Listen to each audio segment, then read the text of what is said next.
Mr. Prime Minister, the loudspeaker is on. Mr. Prime Minister, Your Excellencies and ladies and gentlemen, Stockholm Free World Forum is very proud to welcome you, Mr. Prime Minister, to Stockholm and to Free World Forum. And I myself is personally very happy to see you again, having sitting and voting beside you for hours and hours, and we have and years and years. And we had serious times, but also very fun. And I'm extremely happy and proud to see you here. You are very welcome. For me, this is also a very special thing because, 30 years is a long time, but it's also a short time. When I look around here, I can see that for some of you it is short time, and for some others not. But it is not for human society, it's not a very long time. And for 30 years ago, I was the first time in Latvia. And the time journey is in some way thrilling to understand because you had to pass the KGB borders. It was a dictatorship, it was Soviet Union, ruble, nothing much more.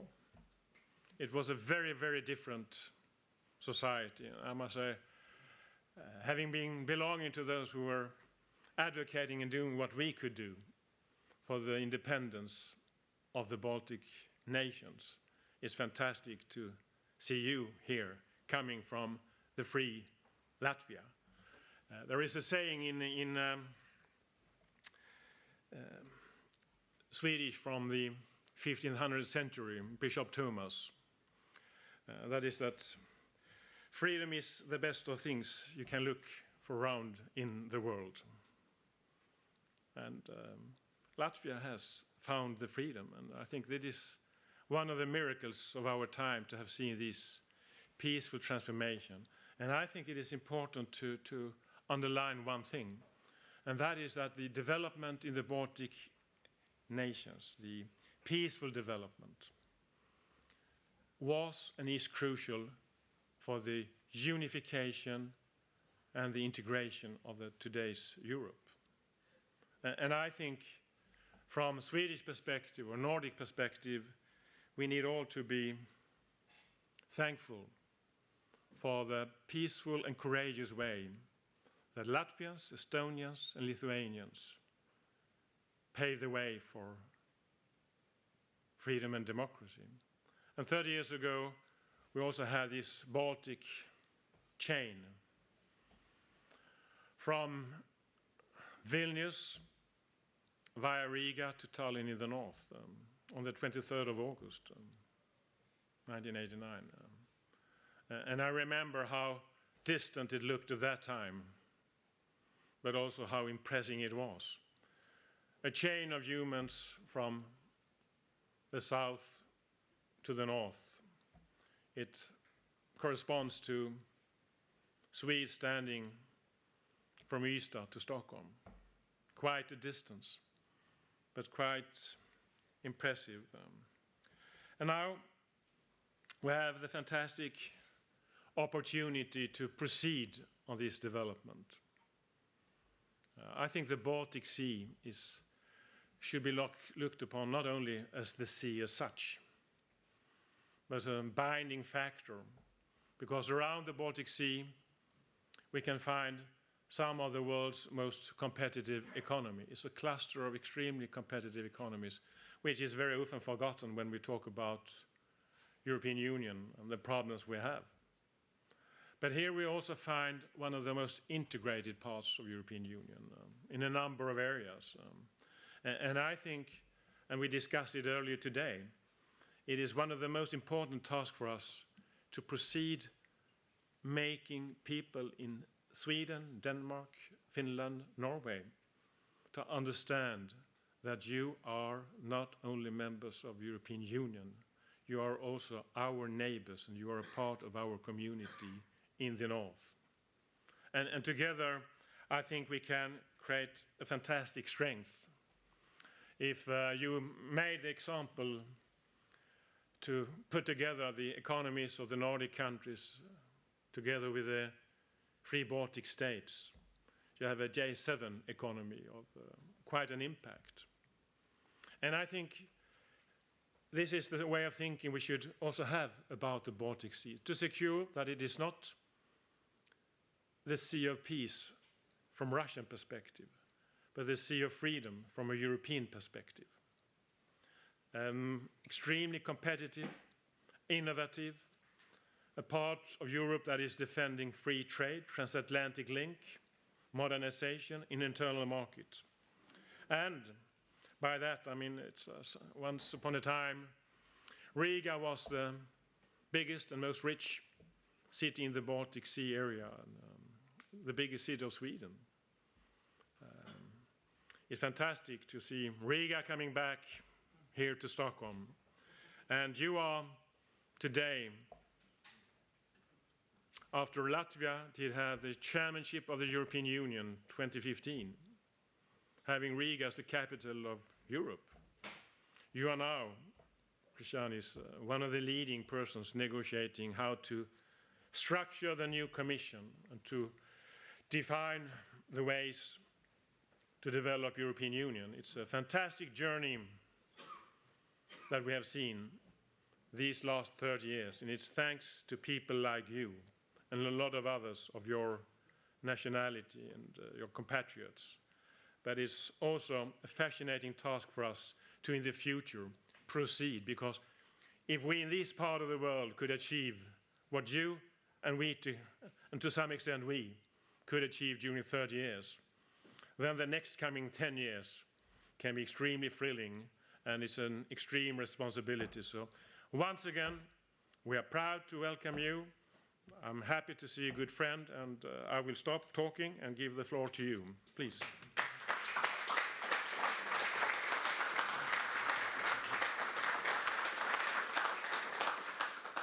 Thank you very much, Gunnar. I don't think I need to say anything else, because now I'm so energized. I want to get going. But Mr. Hökmark, I don't think I've called you Mr. Hökmark for 10 years since I first met you, and then ever since then I've known you as Gunnar. And I think probably most people in this room know Gunnar as Gunnar. Maybe for some it's also Mr. Hökmark. But thank you very much for the invitation and the opportunity to be here. Your Excellencies, ladies, gentlemen, it really is a pleasure to be here in Stockholm today. As the head of a government of a very friendly country indeed, just across the Baltic Sea, I'm very pleased to see the wonderful contours of my country. Come and visit. All parts are equally beautiful. Some parts are even more beautiful. But it really has been an incredible journey for our country, actually for our region. And I want to say at the outset, I thank you very much to Gunnar Hökmark. You were one of the figures here in Sweden who insisted that the government of Sweden has to support and recognize the movement towards independence when it was not yet mainstream. You know, after the fact, everyone congratulates, but you were one of those early figures, and that is very much appreciated and not forgotten indeed.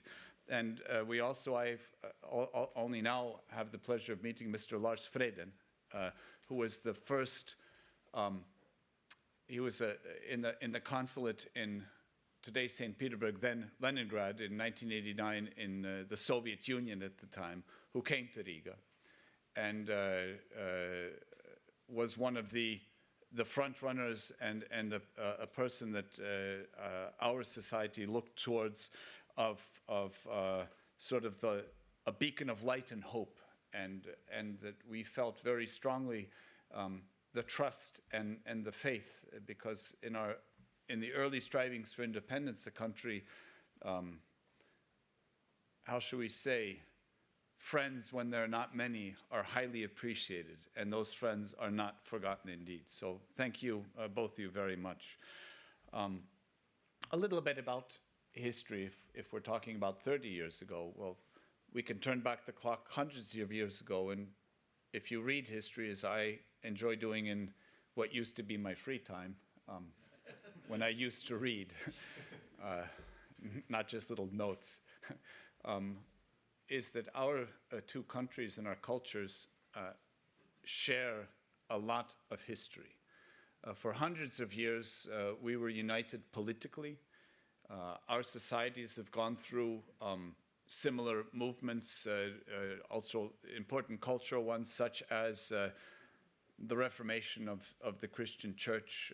Your country is predominantly Lutheran, as is our country predominantly Lutheran, even if today many people are, I think the word is agnostic, not being certain if they are fundamentally religious, but certainly culturally it is a similar Lutheran that is a Protestant nation where the responsibility of the individual is quite high indeed. I don't know if all of you have read Martin Luther's works. I did when I was a young man in my studies, and the role of the individual and the philosophy that he espoused, actually it sits quite naturally in our societies. The Hanseatic League, part of the Swedish Empire, there's a lot of shared history. Our country gained its independence only at the same time as did Finland, Estonia, Lithuania, Poland finally emerging after being divided after almost 200 years, and others in the East at the end of the First World War, 1918. And in 1918, we built up our own self-governance, which takes a little bit of getting used to. And then came the Second World War. And the Second World War came with an agreement between Hitler and Stalin how to divide up Europe. And as it so happens, our little neck of the woods was divided up into the Soviet sphere of influence. In a very few short years, just to sort of understand the kinds of transformations that we went through, the Soviets came in 1940. Before the Soviets came in the course of 6 months, we lost one of our large minorities that had been in our country for 800 years, the Germans. About 60,000 people left within a period of 6 months, almost to a man, woman, and child. The repatriation of the Germans. Why? Because they knew that the Russians were coming, so they had better leave, and they did. Then the Soviets came in June of 1940 and left in the June of 1941. Upon leaving, because the Germans or the Nazi army was advancing, they deported in one night 15,000, a little more, Latvians. Just to understand who they deported, if we would be in Latvia in 1940, it would be every single one of us in this room, and our families, and our friends. The entire so-called elite was systemically attacked. Not everyone. I mean, the Soviet system was different from the Nazi system because it lacked in efficiency, but not in cruelty. Then we spent 4 years under Nazi Germany until 1945, during which time they obliterated a second, roughly 8% as the German minority in our country, the Jews. Between 50 and 60,000 before. After the war, about 3,000 left alive, those who had managed to flee to Russia. So we lost two of our long-standing minorities, about 16% of the population on a whole.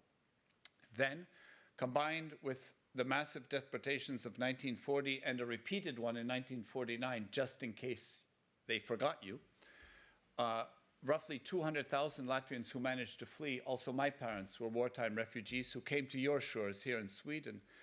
Both of my parents actually grew up in Sweden. My mother in Stockholm, my father in Kalmar. They met, married here, and then emigrated to the US, where I was born some years later. So I'm not that old that I remember the war, but I was born in the 1960s. You can now guess how old I am. Then a third thing happened, or a fourth thing. So we lost the Germans. They obliterated most of the Jews. A couple 100,000 people either fled or were deported to the east. And then we graciously accepted migrants, 700,000, just over 700,000, coming from the Soviet Union. 1/3 of our population. All during the time when we had no government, no say. The Soviet system, therefore, completely changed the physical composition of people in our country. They brought in, and we know how tough integrating migrants can be when you're doing it willingly. Imagine how tough it is when you're not doing it at all because you want to do it. They get the preferential housing. It's not the worst housing, it's the best housing. That's how the migrants came into our country. New buildings were built for them, the best buildings. And Latvians couldn't do that. The only official language in the country during the entire Soviet occupation was Russian. Our language was heavily discriminated against, to say the least. On top of all of this insult, there was injury. And the injury was in the form of completely devastating our capital base. Not only a lack of investment, but a destruction of capital in a very literal sense. So private capital, private banking, private ownership, private equity did not exist for 50 years in our country. Then in terms of investing, in the general terms of making roads, schools, and such, that did not exist in the sense that any of us in this room understand investments. When we regained independence, and we regained independence because the system was so terrible, its own people worked hard to undermine it, and it crumbled. And then we were left without capital, without democratic institutions, and with a physical infrastructure which was at best described as decrepit.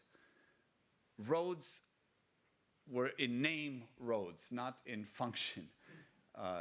Schools, we had to rebuild physically all of our schools. We are in the process of rebuilding our roads. We are in all of these things that usually happen, on a 10, 15, 20-year basis, rolling investment and this, all of that was not there. That's where we are coming from. And that's where in 29 years, if you come to visit my beautiful country, I'm telling you this because you won't see it, or you'll have to look hard to see what I'm talking about, because visibly we have changed tremendously. But that's where we are coming from. Throughout all of that time, our fundamental values never changed. And the reason that we have adapted so quickly is because we are back home with our European friends and family. We have a fundamental faith in, I say, the three pillars of what the European Union is all about. Freedom, we know what it's like not to have that. Democracy, oh, we know what it's not like not to have that. And the rule of law, oh, believe me, we know what it's like to not have that. The rule of force was what we lived under. Now it's the rule of law.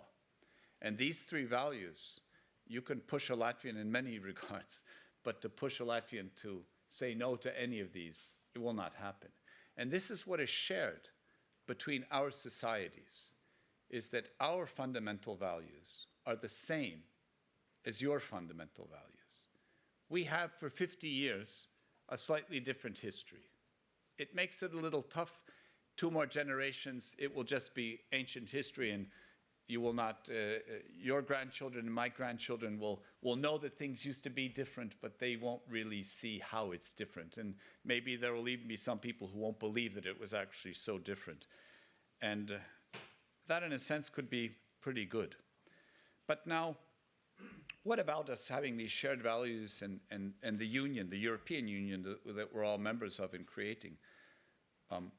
The world, unfortunately, it's not that, you attain a level and then you're done. The world is changing, and not always for the best. We have a number of challenges that we face in Europe. So we have populists, people who say, we don't need Europe. This is a bad idea. Let's go it alone. And if you think about it, what would Sweden be like if you were going it alone? Would your industry be as powerful as it is if your market were 9 million people and, you know, is that a bill I have to stop? No? Okay, okay, I thought it was just someone cleaning the pots and pans. We need the market of 500 million to grow. 9 million or 10 million Swedes. Okay, it's more than 2 million Latvians, but it's not like 80 million Germans or 60 some million French. It's the 500 market that we need. The populists don't want that. It's a challenge. The environment. The environment is a real challenge. Global warming, weather pattern changes. The lovely hot conditions that we're having maybe in the short term seem pleasant, that in June you can walk already in shorts and a t-shirt and have to, you know, stay out of the sun, not hope that there's a little bit of sun. That's a worrying thing. The dependence on fossil fuels that our society as such has is something we need to move away from. And then we have the safety and security issues. Russia, disinformation, they kind of go hand in hand, how to deal with those. We have the financial system, how our part of the world was misused by criminals to launder money.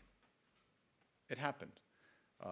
The question is, what are we doing to make sure that that doesn't happen again? What are the lessons being learned? I think we've actually learned a lot of lessons, and certainly in my country, and I'm certainly in your country as well, we will have much more resilient and more clever bank watchdogs and bank internal systems that will be able to teach others how to make sure it doesn't happen to them.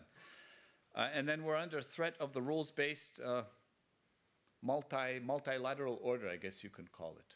The way that the world has developed since the Second World War. And the difficulty is that the one country that actually helped to create all of these rules, the administration now is curiously questioning the order that it itself created, in a sense. It's ironic, but I certainly say, I believe that both Sweden and Latvia understand very deeply that this is a challenge, to not say a threat. We need the rules-based system. We need open markets. We need to cooperate in order to thrive. And cooperation is not something bad, it's something good. It has done a lot of good for the Latvian society. It has done a lot of good for the Swedish society. It's done the same for all European societies. So what about a couple of words about my government and what is it we're doing? We've gone through so many changes in the past 29 years that it's a little maybe difficult to really think about or to understand, but we went from the system I described to something which is not discernibly different from the Swedish system. It just doesn't have as much money, but its architecture is the same. Its goals are the same. Its values are the same. And those have been some massive transformations over the years. My government is sort of the next stage of fixing or improving those parts that have maybe not had the focus on. So the financial system, the judicial system, we have a decent judicial system.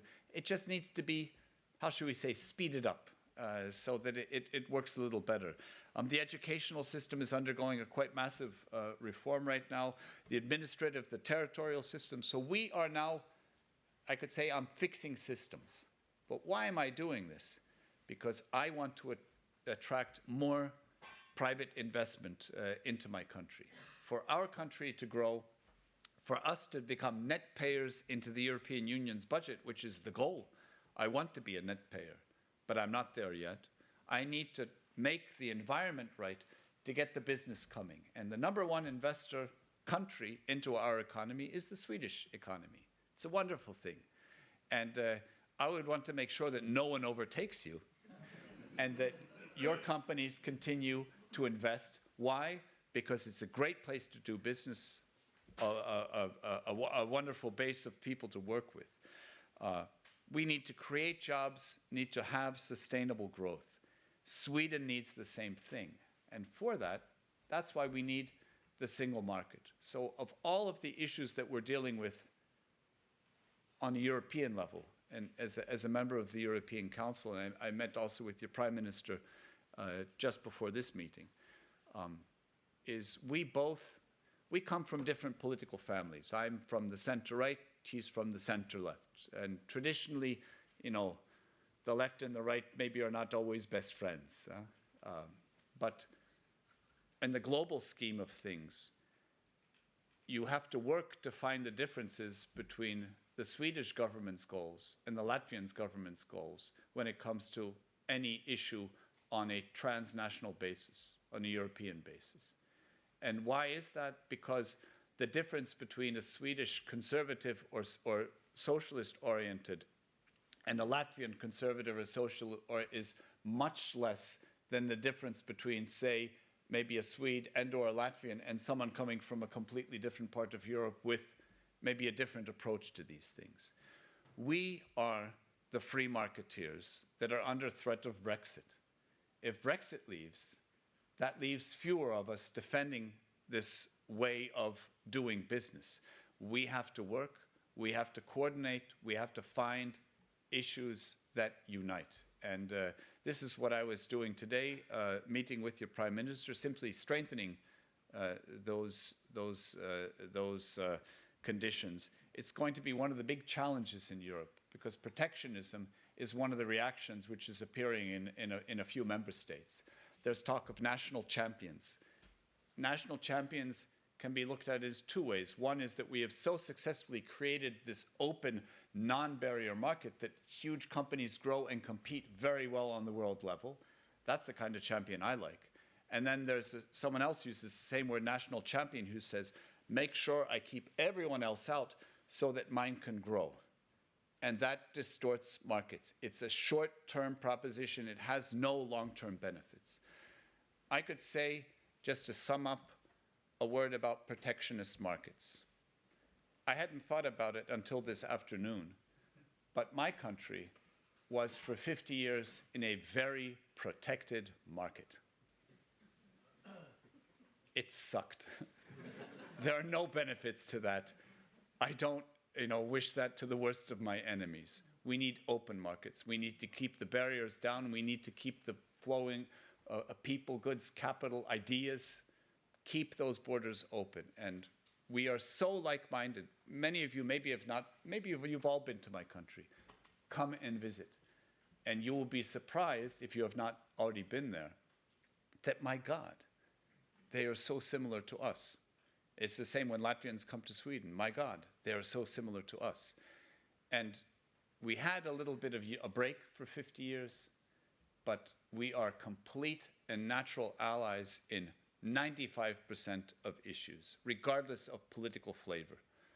So I will be working very hard to keep Europe strong in the sense of united and without the borders, the inhibitors to trade, and will be working together with my Swedish colleague, my Finnish, the Nordic Baltic, which are a very natural pair. We're now creating what we call the new Hansa. You know, if you can't get everyone, you at least get the good old partners back in. The Dutch are in, the Irish are in. So we are looking to expand. We now represent 50 million Europeans. Okay, out of 500 million, that's 10%. But if we look at GDP, I think we're of regional GDP, far ahead of the curve. So thank you very much for your attention. Sorry if it's a little wandering. I'm a little tired at the end of a long day. And I'm open to questions if you have any by chance. Thank you very much.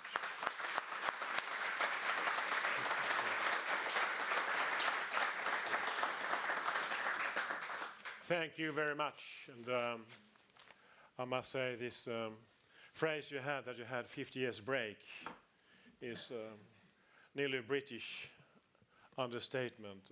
But I would like to say what you just said about a protected economy. It's worthwhile to think about that you lived in a very protected economy, and you saw what it meant and you have been there. You painted also a picture of why we need to cooperate and develop European Union.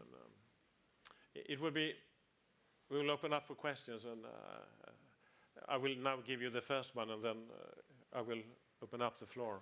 We have said that we will end 6 o'clock, full point, but we will have some time for questions. But what would you see should be the best way for countries like Sweden and Latvia in order to increase the good things we think we can do for the European Union? How would you, if you would say 3 points that we need to achieve together with our neighbors, and which could be the most defining things for us to take common steps further ahead? Please. Gunnar asks the easiest of questions, doesn't he? It's just not very fair. Well, the underlying fundament of what I think I also tried to say, it's very clear, is that if we can defend the idea that the single market needs to be deepened, moving into the digital sphere, into services much deeper than it is now, that in and of itself would be 90% of what it is. Because if you ask me, well, what is the European Union really good for? I mean, freedom, democracy, rule of law, people, you can only understand that if you lose it. And when you have it, it's like fresh air. You don't realize it's fresh until you go someplace where it's not fresh, and then you think, my goodness, or water or anything. So because we live in the environment where there is fresh air, you don't realize that. And those are the true values that bind us all.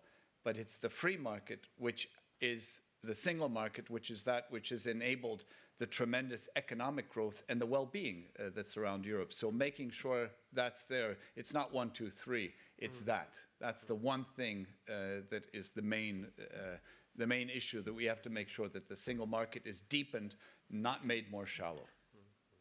If I may reflect about that, is of course that the economic integration around the Baltic Sea and over the Baltic Sea is of course also a way of creating stability and a more secure place. It's a good security policy as well, binding it together.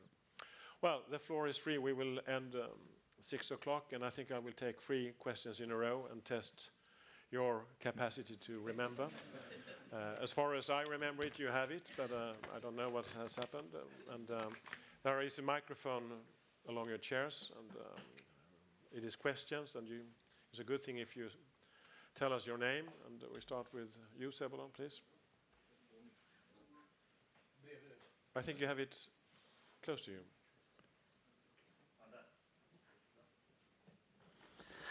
Tack så mycket. Sebulon Carlander, affiliated with the Moderate Party. So I'm wondering if you could expand on your thoughts about the security situation in our region. Do you see any further steps that we could take to work together to deter any aggression in the Baltic Sea? Thank you.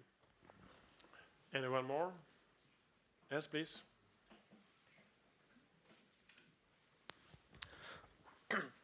Hello, Sakete Rikoski from the Swedish Association of International Affairs. Thank you for a very nice speech. You mentioned that it can be a very good thing that generations to come will no longer remember the Soviet days and the 50 years break, which you mentioned before. But I was wondering, could that also be a challenge when people start forgetting the really harsh times when it comes to defending the democratic values that both of our countries and, of course, the entire European Union is so focused on defending? So could it also be a challenge that people start forgetting? Thank you. Thanks for that. And do we have a third? Yes, please. Adina Trang from the International Institute for Democracy and Electoral Assistance. Thank you for mentioning democracy as one of the fundamental values that bind our 2 countries together. My question is regarding the top 3 challenges you see for democracy, both in your country and in Europe. Thank you. Please, Krišjānis. Okay, thank you very much. So in order, security in the region and what steps to take.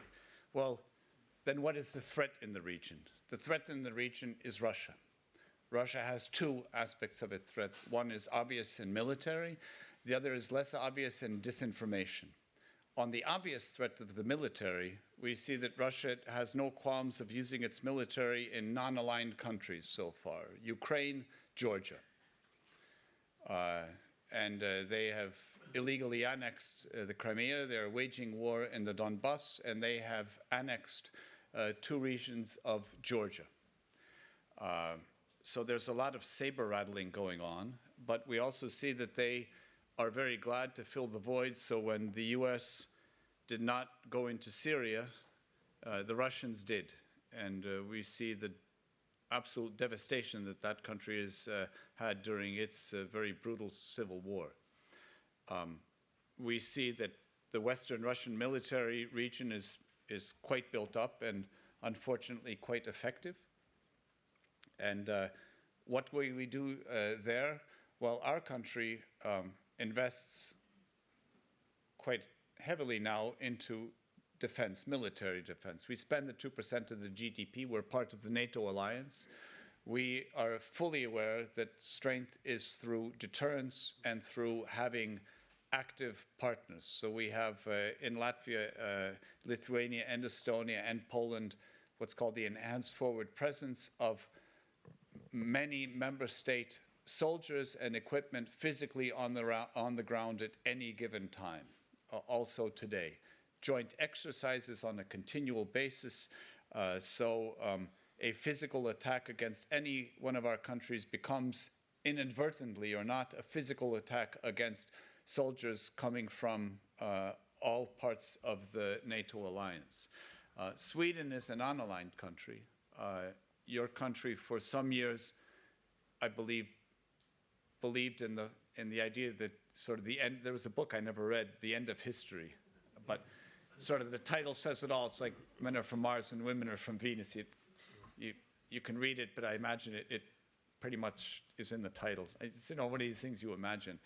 These books that we all know, but no one reads, it seems. But and the end of history, that now we live in peace. Well, we don't, and your country is also investing in reestablishing its military abilities during the Cold War were quite impressive indeed. So cooperation there that also occurs between Sweden and NATO, I think, is very important. Certainly for our country, it's very important. Your country participates in the NATO Strategic Communications Center of Excellence. And that brings me to the second part, to disinformation. Disinformation coming from Russia is insidious because it's not obvious to everyone. It's obvious to anyone who cares to look, probably most people in this room, but certainly not to the population as a whole. And the problem with the disinformation campaign, which comes from Russia, is it's not one message. You know, I don't know,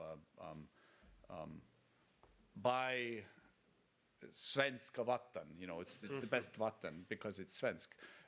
It's not an advertising message. It's a message that changes to every market. And the message is meant to do one thing, to pit one part of society against another. So if in one country it's the hard right, they'll support the hard right. In the next country it's the hard left, they'll support the hard left. There's no ideology behind it except to destroy, to undermine. What can we do?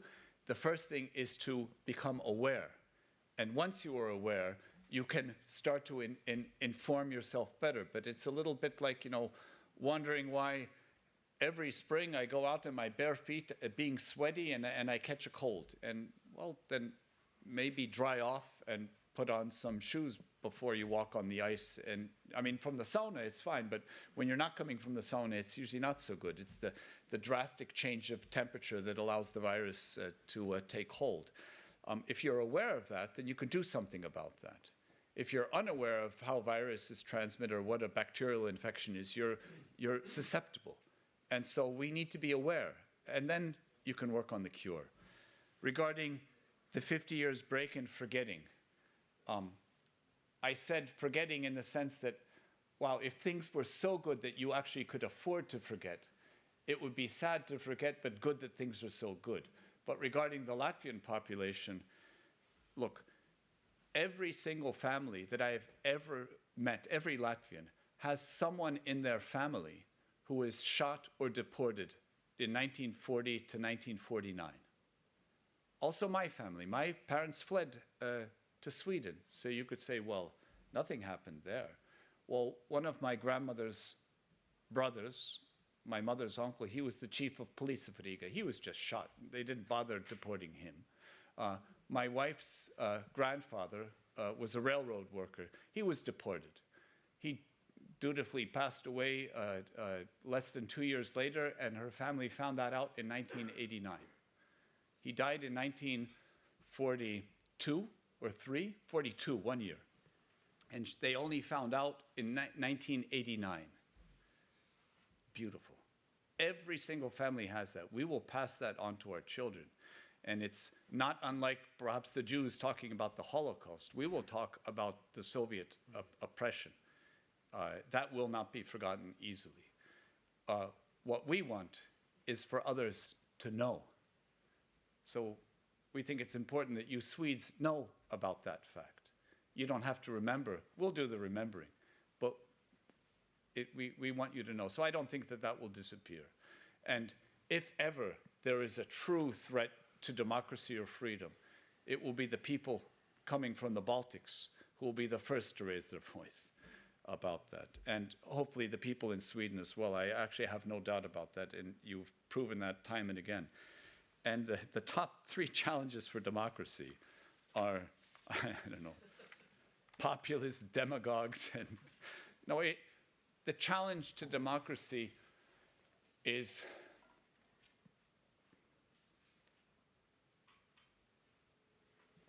we see it in some countries around Europe already, is the idea that compromise is weakness. The idea that compromise is weakness is born of a fallacy that to consider someone else is to be weak, and strength is through, therefore, oppression. This is a fallacy which I think humans are prone to when you're not really thinking. I mean, imagine if Gunnar wants, to do something, and he has to convince me to do it as well. That's a pain. It's much easier for Gunnar to say, Krišjāni, look, why don't you take a break? I'm going to do this. But if he has to take the time, but that's actually how democracies work. I mean, your prime minister formed a coalition government in rather difficult circumstances. It could have gone a different way, but it went this way. I have a five-party coalition that I'm heading, and my party is the smallest in parliament. Everyone else failed, and then everyone turned to me. That's kind of how it worked out. But actually, when you look around Europe, the leaders today, most of us are hardened compromisers, if that term could be used. And it's those of us who come to power and get a little too much power. I used to read that in books, power corrupts and absolute. It's true. And so if our democracies are vibrant, politicians will complain about the fragmented and, it shouldn't be this way. But actually, it's a representation of our societies as a whole. We are unified on some level, broad issues, as Swedes and Latvians and Frenchmen are united on some level. But on other levels, we have differences of opinion. What is more important, investing in education or investing in pensions? I mean, if you have to make a choice. And these are the tough everyday, how the parties differ. So it's the notion that compromise is weakness that can undermine democracy. And I'm saying compromise and the ability to do it is strength. Thank you very much to reflect upon this remembering. I think you phrased it very well in your speech. Having been living in Latvia, you know what no democracy means and what no freedom means and no rule of law means. You don't need to be a philosopher to understand that, and No. not an intellectual if intellectuals ever do understand those things. And the same thing from the Swedish perspective, when we could see what was the reality on the other side of the Iron Curtain, we could, not in the same hard way, but still see the difference. And of course, in a society like ours now, it's a gray zone because things tend to become relative. And it would be good if you would, in the next row, just reflect upon how can a society like Latvia contribute to our common understanding about the hard lines regarding democracy and freedom that we need to defend. If that is a question that you can remember, I will give the floor to Robert, please. Thank you. Robert Alscher, Swedish Defence Research Agency. Sir, how can you combine the necessity of maintaining open markets and an open door policy towards investors with we are now realizing also necessary safeguards against predatory practices from outside powers who do not share the rule of law and democracy, etc., and may utilize our openness to acquire strategic assets or technology? Thanks for that. Anyone else? Please, yes. Øystein Limoseth from the Norwegian Embassy here in Stockholm, but also non-resident to Latvia, defense attaché. My question is about your population, which also consists a quite big number of Russian heritage people. What do you do? How do you see them to become as close to Latvia and feel Latvian as possible? Thank you. Thanks for that. And the final question to you. Yes, Noah from In Press, together with The Economist and Dagens Industri, which is a newspaper here in Sweden, we made a conference which Jacob Wallenberg spoke at, a famous business figure here in Sweden. And he said, since you said we have a lot of similarities, that Sweden lack vision. Sweden lack vision. We, like our education system, we want to be good at everything. For example, Israel or China, they have a very clear vision. For Israel, they want to be a country, a safe place for the Jewish people. And that spills over because national security goes over to IT, and now they are flourishing as a country because they have a vision. So Latvia, what vision do you have that make you laser sharp in focus, since you're a small country? But yeah, you see what I'm getting. Thank you. Krišjānis, I wouldn't like to phrase it your final words, but this is a tough. Everyone here reads books and thinks a lot. And I like the open town meetings where people say, I don't know, why does this cost so much? And that's okay. So open markets and safeguards against those who are less than open. China, I guess that's what you're thinking of. It's a challenge. And it's the disbalance. It's exactly the point. We have open markets, and we're happy to having everyone come in, so to speak, but it's not reciprocal. And this is something that I don't have a ready formula to. No European leader has. We've had a couple of discussions around the council table about this, and one thing is clear is that we need a policy against third countries. And my basic recipe would be, we have two choices. One, we can react to the Chinese and become like the Chinese by becoming protectionist. That's one way. And protectionism, we talked a little about that. But you have to really think in this regard, it's a little different than, say, borders between Sweden and Denmark, right? And then on the other hand, if we use our combined economic weight, we could also try to force the Chinese to be more like us. And I am for the second argument, of course, to have a unified policy where we say, okay, if you want to do this, then we want to do this. And if not, then, to leverage. The difficulty with this is getting everyone around the table to agree to doing that. Because the problem is that different European countries have different amounts of investment. I'm only talking about China right now. Investment and interests there, and maybe having a unified, potentially hard approach could be more difficult for some than others. So it's a very difficult thing. It's not an abstract question, it's a very real question. And asymmetry is what never works good in a relationship, right? I mean, in any human relationship or a business relationship is part of one of the human experiences. The relation with the Russian minority in our country. We are in the process of integrating our society. We have a couple 100,000 people who have naturalized to become Latvian citizens. We have one of the most liberal naturalization laws. I mean, if you want to, you can become a Latvian citizen. I think the living requirement is 5 years. If you were born there, you certainly pass. Actually, now children who were born get the citizenship anyway. But if they're born to the resident non-citizens. But we still have about 200,000, a little over 200,000 people who refuse to naturalize as Latvian citizens. And there's only one solution there, time.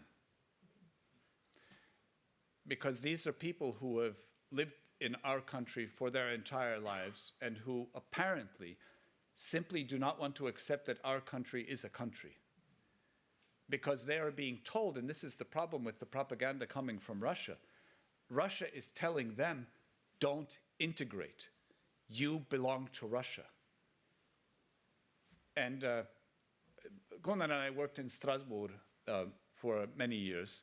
Strasbourg is the capital of Alsace in France, and Alsace has a population of about 2 million, roughly the size of my country. Before the Second World War, they were part of Germany. They had the France-Germany.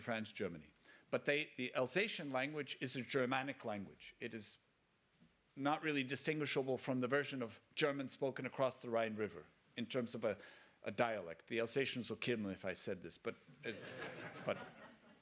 as someone who's not Alsatian or French or German, I can say that and hope that no one in this room takes offense, because I'm not intending to offend, but to explain. After the end of the Second World War, this area was ceded to France, and France proceeded to Francofy Alsace without importing a single person. There's still roughly 85% Alsatians who live there, where they are now concerned that they have to start teaching aggressively the Alsatian language in schools because it's being forgotten. Why and how can you forget your own language in your own country when no one else has come in? Because Germany, for 50 years, sent no propaganda in saying, don't integrate, you are German, you are one of us. They didn't do that. And then we see, look how easy integration can be, and look how tough it can be. So we, as a government for years, not just my government, are saying, please, naturalize, join us. And many hundreds of thousands have done that. And there are some who don't do that, but when we look at the demographic age curves, those people are mostly even older than me. So you can do what you can do. And we keep our arms open. And our country has a long history of integrating people from all over the region. It's printed in our last names. And many well-known Latvian politicians have last names which are not Baltic stem. Some very good friends of mine indeed, and I would never say or even think that they're not Latvian, but once I started to think about our last names, and it occurred to me. And then I don't think that needs to be short, not because of us, but your staff has told me that you need to stop very soon. So I'm obeying them, and you should obey them. I have to get on a plane. That's wonderful. My wife would like to see me this evening. I'd like to see my wife. I don't know. Actually, I don't know if she would really like to see me at this point. But about the vision, look, every country and everyone says, you know, what's the vision? And Israel has such a clear vision. Well, they're like in a war zone, right? There are countries that have in their manifestos to obliterate Israel from the face of the earth. So in those kinds of circumstances, it seems kind of easy, survive. And their economic growth is also partially thanks to the fall of the Soviet Union and the import of a huge amount of Jews coming from the Soviet Union with incredibly good educations. That's where their high-tech industry comes from. It comes from the Ukraine. It comes from Russia. It also comes partially from Latvia. So, I mean, you know, you have to be honest. I mean, things don't come out of nowhere. What's our vision?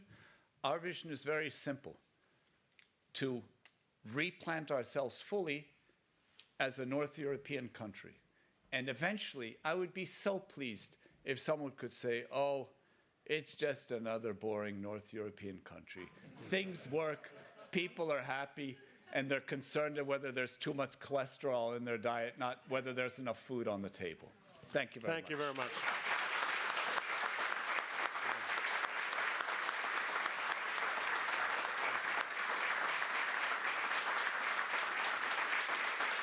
Thank you very much. And you're here. You said that you were tired. Well, we couldn't see that. Of course, you should be, because you have had a full day, but you gave us a very fundamental speech of fundamental truths that we need to relate to. And standing here and thinking is quite interesting. I think we need you. Latvia. Well, we need you as well, but that would be complicated. But we need Estonia and the Lithuania in order to understand what we are defending, because in Sweden we have none of these traumas that your country and other countries have had. I mean, I think that Sweden is one of the few countries in Europe not having a tomb for the unknown soldier or the monument for the resistance movement. We don't have that. And when I listen to you about your relatives, we need that knowledge and we need that understanding, not only intellectually, but by meeting each other and having it in the heart. Thank you once again, and you are welcome back, I can promise you. Thank you.